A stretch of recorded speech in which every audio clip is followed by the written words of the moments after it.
Library দিয়ে গেছে, শিক্ষার জন্য বৌদ্ধরা করেছে।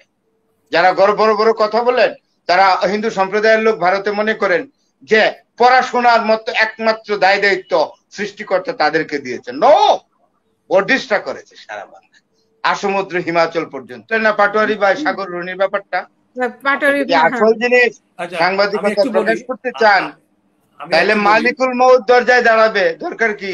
এর যে শফিক সাহেব সরকারে আছেন, উনি যদি আমাদেরকে দয়া করে সঠিক তথ্যটা দেন। আমি ভারতকে জিজ্ঞেস করি, এই যে আপনাদেরকে বলি যে আপনার বিজেপিদেরকে বলি আপনারা পোলাও খান না, কোরমা খান না, বিরিয়ানি খান না, আপনারা সিন্নি খান না, কার খাবার কে শিখালো এই খানা? মুসলমানরা শিখেছে। এই যে ড্রেস পরেন, অর্লেস্টার পরেন, তারপরে শেরওয়ানি পরেন, কে শিখিয়েছে এই ড্রেস? এই যে হাসিনা আপা, আপনার আজকে ড্রেসের মধ্যে এমব্রয়ডারি আছে কিনা? এই যে এমব্রয়ডারি করেন আপনারা, এমব্রয়ডারি নূরজাহান আনছে, পতঙ্গ উড়ানো, উইং, এমপ্রেস নূরজাহান এগুলো করেছে। মুঘলদের খাবার দাবার যত সব বললাম এগুলো। তাহলে the Muslim community had made an outstanding contribution to the society, to the development in architecture and everything. তাইলে এই যে এখন করছে যে এলিমিনেট করে ফেলে, আপনি 26 কোটি মুসলমান এলিমিনেট করে ফেলবেন, এটা কি হয়? It is impossible. এই চেষ্টা করেন না, এগুলো ভালো না।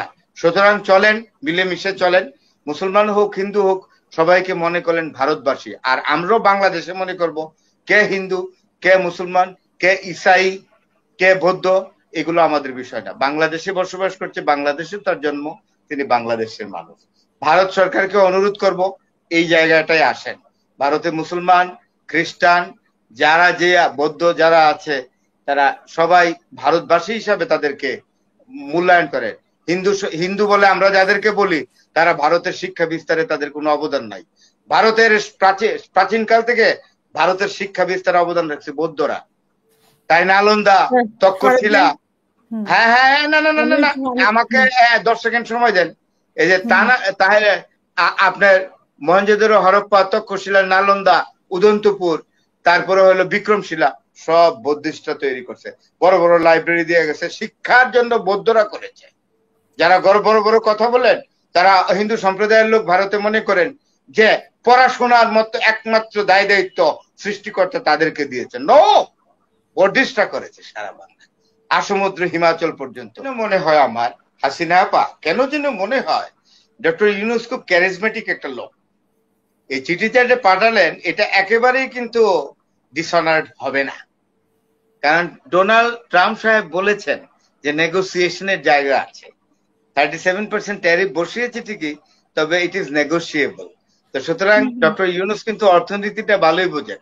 এটাকে বিভিন্ন ভাবে মাইক্রো ক্রেডিট ওয়েতে, macro, micro, semi micro, semi macro, এইসব লেভেলে অর্থনীতির বিভিন্ন কারুকাজটা উনি ভালো বুঝেন আর কি। ব্যবসা বাণিজ্য মাশাআল্লাহ ভালো বুঝেন। তো সেই জন্য উনি কিন্তু বুদ্ধি খাটায় এই চিঠিটা লিখছেন। আমার মনে হয় এই পর্যন্ত যে জায়গায় উনি চিঠি লিখছেন খুব একটা ডিসঅনার্ড কোথাও হয় না, আমরা যতদূর জানি। তবে এই চিঠিতে যে পাঠালেন শফিক সাহেব বোধহয় ওনার প্রেস সেক্রেটারি যিনি আসেন, যিনি বেশি আসেন, দেখি যে মন্ত্রীদের চেয়েও বেশি আসেন উনি। হ্যাঁ, সেখানে তথ্যমন্ত্রীর চেয়েও বেশি আসেন। পররাষ্ট্রমন্ত্রীর ভূমিকা উনি পালন করেন, মাশাআল্লাহ ভালো, উনি জ্ঞানী মানুষ। হ্যাঁ, সব জায়গায় উনার পদচারণা, সড়ক পদচারণা, উনার বদৌলতেই জানতে পারলাম চিঠির বয়ান, উনি চিঠির বয়ানটাও উনি আমাদের বললেন। তো মনে হলো যে চিঠি পুরোপুরি না হলেও আমি আশাবাদী, আংশিকভাবে হলেও আরো 3 জন চিঠিটা আংশিকভাবে হলো অনার্ড হবে বলে আমার ধারণা। এখন বিষয়টা হলো কি, অসুবিধা কি? শফিক সাহেব যদি দয়া পরবশ হয়ে আমাদেরকে সঠিক তথ্য দেন, অসুবিধা তো নাই। সাংবাদিকদের আলামত তো দেখছি অনেক। সাংবাদিকরা এই যে সাংবাদিকতা যদি আসল ভাবে করতে যান তাহলে তো মালিকুল মউত এসে দরজায় দাঁড়ায়। আমাদের ইয়া ভাই বললেন না পাটোয়ারি ভাই সাগর রুনির ব্যাপারটা, আসল জিনিস সাংবাদিকতা প্রকাশ করতে চান তাহলে মালিকুল মউত দরজায় দাঁড়াবে, দরকার কি? এর যে শফিক সাহেব সরকারে আছেন, উনি যদি আমাদেরকে দয়া করে সঠিক তথ্যটা দেন, ভালো, খুবই